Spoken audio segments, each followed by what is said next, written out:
Hello students, welcome to AG growth with Sudhir Mittal. आज से हम आपके लिए स्पेशल क्लासेस स्टार्ट कर रहे हैं जो है क्लास 12th की अकाउंट्स की क्लासेस। और आज की क्लास जो स्टार्टिंग है वो क्या है, पार्टनरशिप फंडामेंटल। दैट मीन्स आपके अकाउंट्स की फर्स्ट बुक का फर्स्ट चैप्टर। ठीक है। इस वाली क्लास में हम जो डिस्कस करेंगे, थ्योरी का पार्ट करेंगे जो कि कंसेप्ट्स हैं, यानी कि फंडामेंटल्स हैं कि पार्टनरशिप क्या होती है, इसके फीचर्स क्या होती हैं वगैरह वगैरह। तो बिना टाइम वेस्ट किए आइए शुरू करते हैं। इस वाली शीट को देख के आप डरे नहीं कि ये क्या क्या बहुत छोटे छोटे फ़ॉन्ट साइज में लिखा हुआ आ गया। हम लोग एक एक चीज़ आराम से पढ़ेंगे और आपका लर्निंग को मैक्सिमाइज करेंगे। देखिए, सबसे पहले हम ये पढ़ रहे हैं कि पार्टनरशिप के ऐसे कौन से फायदे हैं जो कि सोल प्रोप्राइटरशिप में नहीं होते।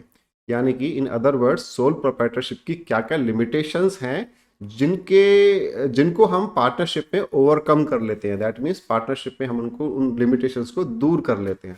तो ये है सोल प्रोप्राइटरशिप की लिमिटेशंस। सोल प्रोप्राइटरशिप आपको पता है ना, जो कोई ऐसा बिजनेस जो सिंगल पर्सन चलाता है, एक ही आदमी उस अपने बिजनेस को ओन करता है और उसको चलाता है, उसको हम बोलते हैं सोल प्रोप्राइटरशिप। जैसे कि किसी की कोई शॉप होगी, कपड़ों की शॉप होगी, या किसी और सामान की दुकान हो गई, या कोई छोटा ट्रेडिंग का बिजनेस हो गया, कुछ सामान खरीदना है बेचना है, या कोई भी छोटी वर्कशॉप लगा ली किसी ने, कोई छोटा सा फैक्ट्री लगा लिया किसी एक आदमी ने, तो वो जो होगा वो सोल प्रोप्राइटरशिप होगा। उसकी बहुत सारी लिमिटेशंस होती हैं जिसके कारण हमको पार्टनरशिप में आना पड़ता है। तो लिमिटेशन कौन कौन सी होती है? नंबर 1, ऐसे बंदे के पास जो कि सिंगल है, एक ही बंदा है बिजनेस रन करने के लिए, उसके पास कैपिटल की कमी होती है, पैसे की कमी होती है कि अपने बिजनेस में कितना पैसा वो लगा सके।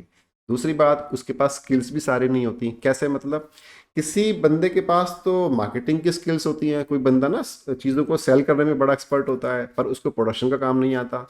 कोई बंदा प्रोडक्शन का काम आता है, उसको सेल करना नहीं आता, मार्केटिंग का काम नहीं आता। तो ये सब बातें ना, जो एक ही आदमी में सारे गुण होना, सारी फीचर्स क्वालिटी होना, वो बड़ा मुश्किल है। ये भी एक लिमिटेशन है सोल प्रोप्राइटरशिप की, जिसको पार्टनरशिप में दूर किया जाता है क्योंकि वहाँ पे मल्टीपल लोग काम कर रहे होते हैं।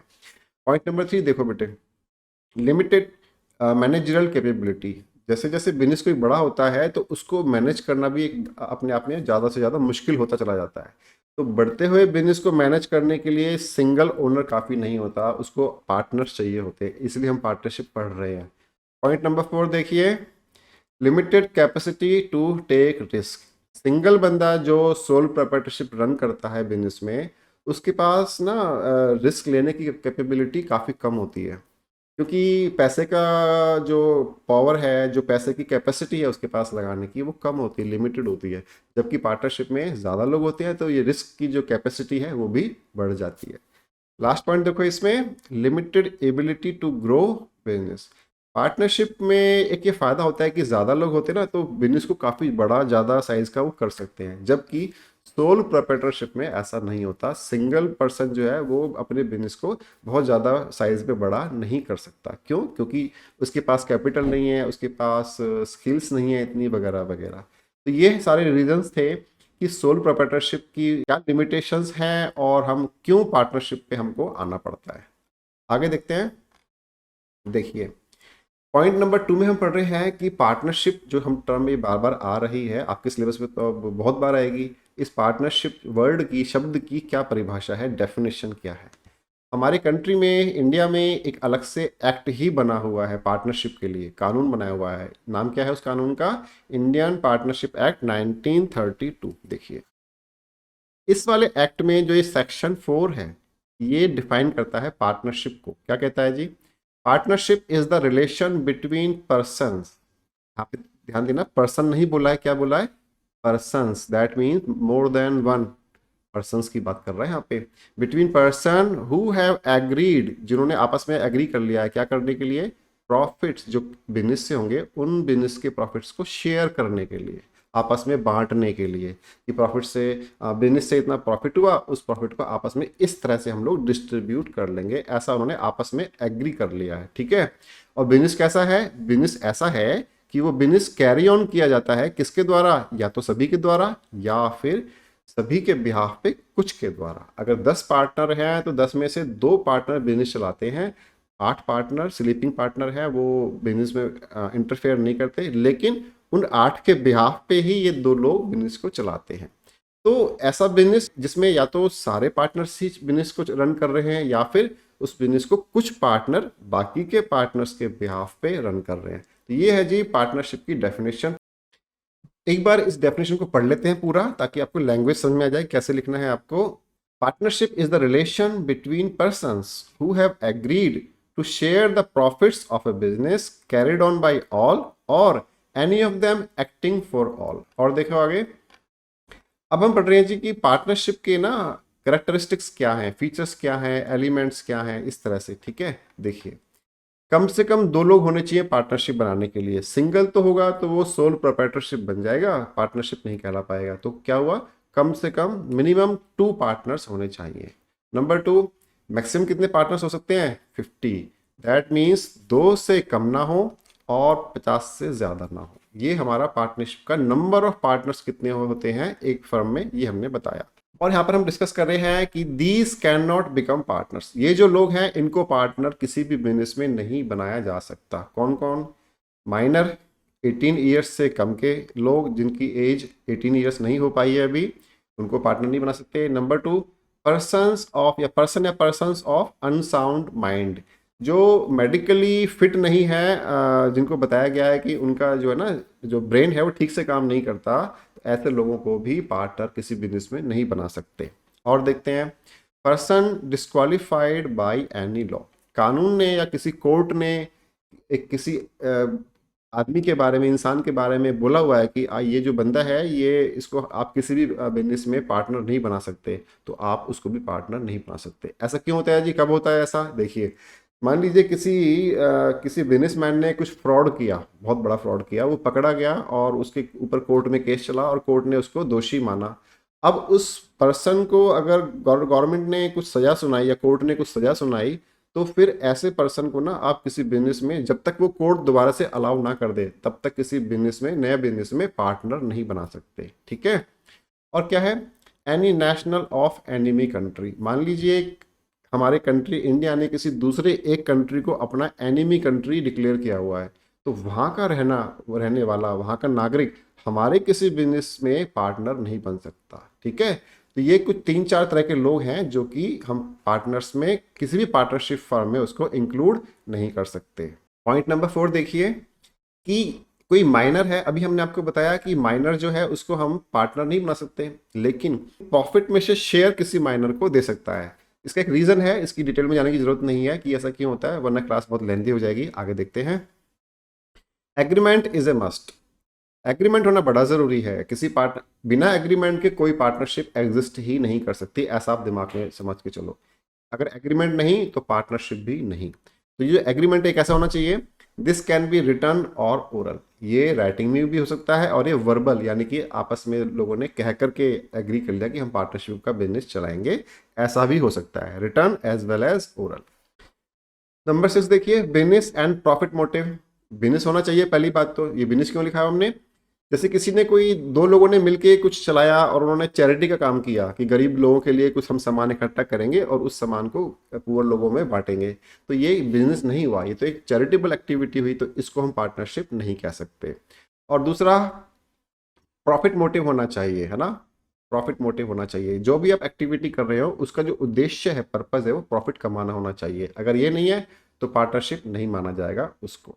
ठीक है जी, और क्या है, को ownership of a property can not be a partnership, किन्हीं 2 लोगों ने मिल करके या 3-4 लोगों ने मिल करके कोई बड़ा प्लॉट ले लिया, कोई बड़ी बिल्डिंग खरीद ली, ये सोच कर कि हम बाद में इसको प्रॉफिट पे बेच देंगे, उसको भी हम लोग पार्टनरशिप नहीं कह सकते। क्यों, क्योंकि ये बिजनेस तो नहीं हुआ ना, प्रॉपर्टी खरीदी, कुछ टाइम के लिए होल्ड करी, फिर उसको बेच दिया, तो ये बिजनेस नहीं है, ये बिजनेस नहीं कह सकते इसको, इसलिए ये हमारा पार्टनरशिप नहीं हो सकता। और देखिए 7th पॉइंट, और भी पॉइंट्स हैं, sharing of profit is must for all partners, जितने भी पार्टनर हैं एक पार्टनरशिप फर्म में, उन सबका प्रॉफिट में हिस्सेदारी होना चाहिए। अगर प्रॉफिट में हिस्सेदारी नहीं है तो फिर उसको पार्टनर नहीं माना जाएगा। जिस पर्सन का फर्म के प्रॉफिट में हिस्सेदारी नहीं है उस पर्सन को हम लोग पार्टनर नहीं कह सकते। और देखो, 1 और मोर पार्टनर्स में not be liable for losses, कुछ पार्टनर्स ऐसे हो सकते हैं फर्म में जो प्रॉफिट लेने के तो अधिकारी हैं, लेकिन लॉसेस को शेयर करने के लिए लायबल नहीं है, ऐसा पॉसिबल है। Relationship of principal and agent, बड़ा इंपॉर्टेंट है ये वाला point, this is very important. इसमें क्या होता है, इसमें ये होता है कि अगर 5 पार्टनर है या 4 पार्टनर है फर्म में या 2 भी हैं, कोई भी है, तो ऐसा नहीं हो सकता कि एक पार्टनर ने जो बिजनेस में डिसीजन लिया तो दूसरा पार्टनर बाद में मना कर दे, जी मुझे नहीं पता, उसने लिया था, उससे बात करो। नहीं नहीं नहीं नहीं, हर पार्टनर के डिसीजन से दूसरा पार्टनर बाउंड है, बाउंड मतलब उसको मानने के लिए बाध्य है। तो अगर पार्टनर ए ने डिसीजन लिया है और पार्टनर बी को वो डिसीजन मानना पड़ेगा, तो पार्टनर ए तो हुआ प्रिंसिपल और पार्टनर बी हुआ एजेंट। और देखिए, a partnership firm has no separate existence, ये बड़ा इंपॉर्टेंट टॉपिक है। देखिए, किसी पार्टनरशिप फर्म का एग्जिस्टेंस अपने पार्टनर्स से अलग नहीं होता। पार्टनरशिप मतलब पार्टनर्स, कोई भी केस होगा, कोई भी डिस्प्यूट होगा तो पार्टनर्स ही लायबल हैं, फर्म के नाम से अलग से कोई कोर्ट में केस नहीं फाइल किया जा सकता। ठीक है, इसका मतलब ये है। अब हम पढ़ते हैं इसके आगे। देखिए पॉइंट नंबर 4 जो है कि किसी भी पार्टनर के क्या क्या राइट्स हैं पार्टनरशिप फर्म में। पहली बात, share in profit in agreed ratio, जो भी रेशियो एग्री हुआ है आपस में पार्टनर्स में, उसके हिसाब से हर एक पार्टनर को राइट है, अधिकार है कि उसको प्रॉफिट में शेयर मिले। दूसरा, take part in management of business, कोई भी पार्टनर दूसरे पार्टनर को ये नहीं कह सकता कि आप दूर रहो, हम कर लेंगे अपने आप बिजनेस, ऐसा नहीं कह सकता। हर पार्टनर को राइट है कि वो बिजनेस के ऑपरेशन में अपना पार्ट प्ले कर सके। पॉइंट नंबर 3 देखिए, must be consulted for any business decision, यानी कि हर पार्टनर की लायबिलिटी है, किसी भी बिजनेस डिसीजन लेने से पहले सभी पार्टनर से पहले आप कंसल्ट करोगे, बात करोगे। तो ये मीनिंग हुआ पॉइंट 3 का।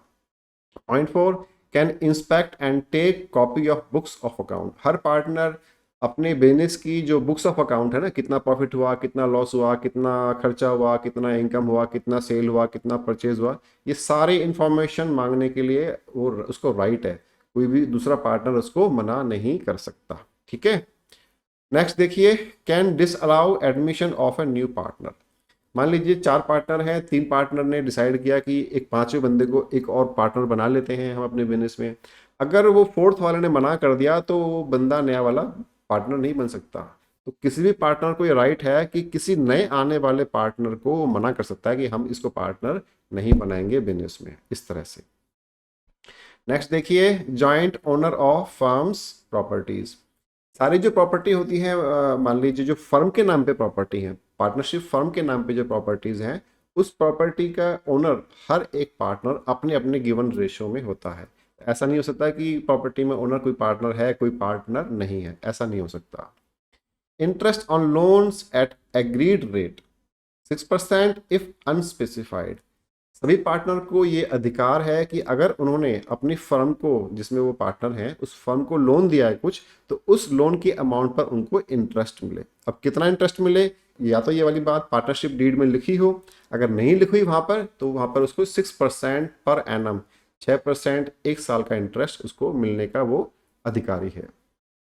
Can retire after giving a proper notice, her partner को राइट है कि जब चाहे पार्टनरशिप से वो रिजाइन कर सकता है, एक लेटर लिखे और 2-3 महीने का जो भी टाइम नेसेसरी है बाकी पार्टनर से बात करके वो उनको टाइम दे और अपना पार्टनरशिप से वो रिजाइन कर सकता है।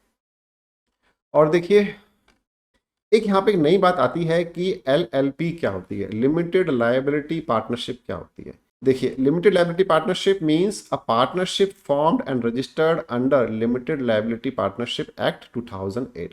हिंदुस्तान में एक नया कानून बना हुआ है जिसका नाम है लिमिटेड लायबिलिटी पार्टनरशिप एक्ट 2008। इस एक्ट के अंदर जो भी नया फर्म रजिस्टर होगा उसको हम बोलेंगे लिमिटेड लायबिलिटी पार्टनरशिप या शॉर्ट में LLP। ठीक है, अच्छा जी, अब आप कहोगे सर जो पहले बताया था वो क्या था, तो आपको उसका डिफरेंस हम बता रहे हैं कि इंडियन पार्टनरशिप एक्ट 1932 जो हमने अभी तक पढ़ा था वो LLP के केस में अप्लाई नहीं होता। ये दोनों अलग बातें, यानी कि जो फर्म 2008 वाले एक्ट में रजिस्टर हुई है वो अलग है और जो फर्म 1932 के अंदर रजिस्टर हुई है वो अलग है। अब हम पढ़ रहे हैं difference between partnership and LLP। देखिए, यहाँ पे हमने पहले लिखा हुआ है पार्टनरशिप, ये तो आपको पता ही है, जो नॉर्मल पार्टनरशिप है वो 1932 का जो एक्ट है इसके अंडर रजिस्टर होगी, और जो एलएलपी है वो 2008 के एक्ट के अंडर रजिस्टर होगी। रजिस्ट्रेशन ऑप्शनल है। इसका मीनिंग हुआ जो नॉर्मल पार्टनरशिप है आप केवल एग्रीमेंट कर लें और अपना बिजनेस को शुरू कर दें, चलेगा। इसमें आप मतलब गवर्नमेंट के पास अलग से रजिस्ट्रेशन कराएं वो ज़रूरी नहीं है, आपके लिए ऑप्शनल है, आप चाहें तो करा लें चाहें तो ना कराएं। जबकि यहाँ पर आपको रजिस्ट्रार ऑफ कंपनीज, आरओसी का मतलब क्या है, रजिस्ट्रार ऑफ कंपनीज के पास जाकर एलएलपी को रजिस्टर कराना ही पड़ेगा, नहीं तो एलएलपी मानी ही नहीं जाएगी, ठीक है, वो बिजनेस ही नहीं माना जाएगा। तो ये दोनों में डिफरेंस हुआ।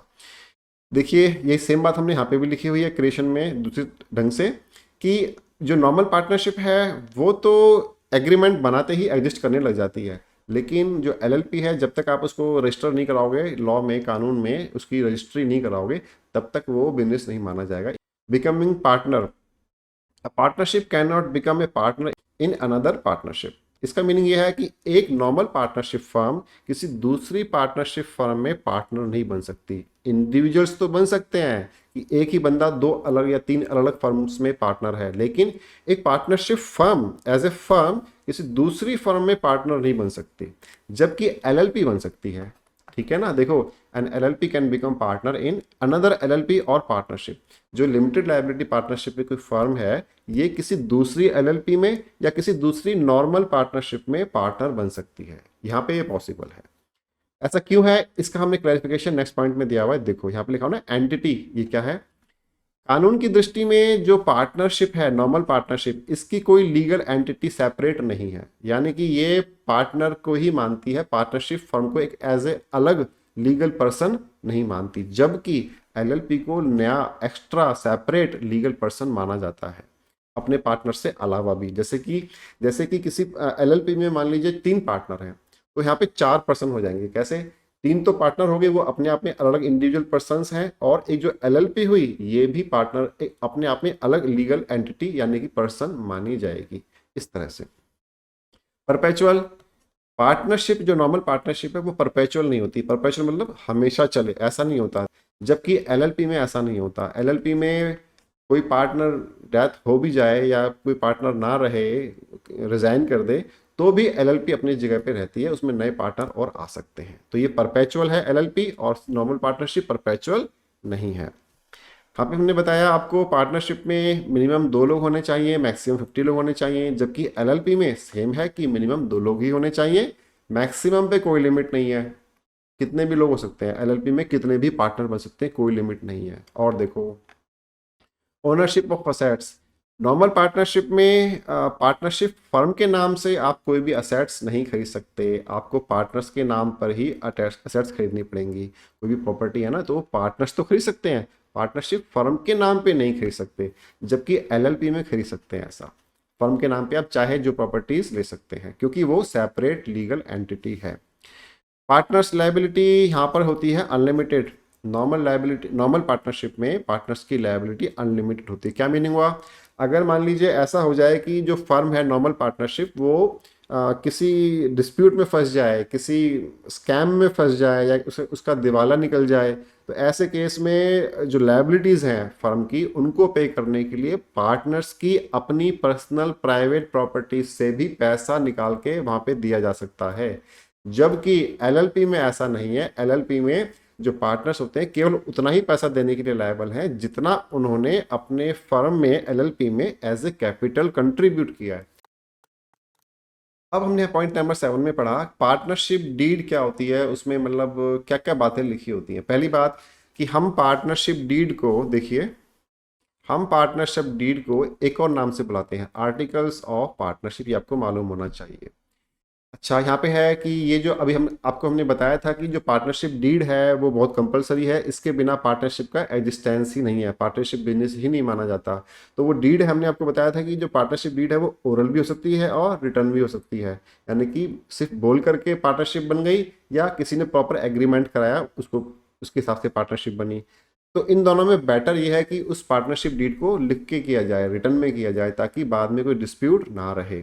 तो यहाँ पर हमने लिखा है कि इस वाले डीड में, पार्टनरशिप डीड में क्या क्या इन्फॉर्मेशन होती है। देखिए general info of firm and partners, partners का नाम क्या है, उनका एड्रेस क्या है, फर्म का नाम क्या है, फर्म का एड्रेस क्या है, फर्म कैसा बिजनेस करेगी, कहाँ पर बिजनेस करेगी, क्या किससे परचेज करेगी, वगैरह वगैरह, वो सब बातें हम इस पार्टनरशिप डीड में लिखते हैं। दूसरा, कैपिटल कंट्रीब्यूशन। हर एक पार्टनर अपने बिजनेस में कितनी कितनी कैपिटल लगाएगा वो यहाँ पर मेंशन होता है पार्टनरशिप डीड के अंदर। ये जो पार्टनरशिप की कैपिटल है, पार्टनर्स की कैपिटल है, ये फिक्स्ड है कि फ्लक्चुएटिंग है, इसका भी मेंशन यहाँ पे पार्टनरशिप डीड में होता है। ये क्या होता है, इसको जब आप पढ़ेंगे ना चैप्टर को, आपको समझ में आ जाएगा। पॉइंट नंबर 3 देखिए, rates of interest on capital, ये कितना होगा, ये भी पार्टनरशिप डीड में मेंशन होता है।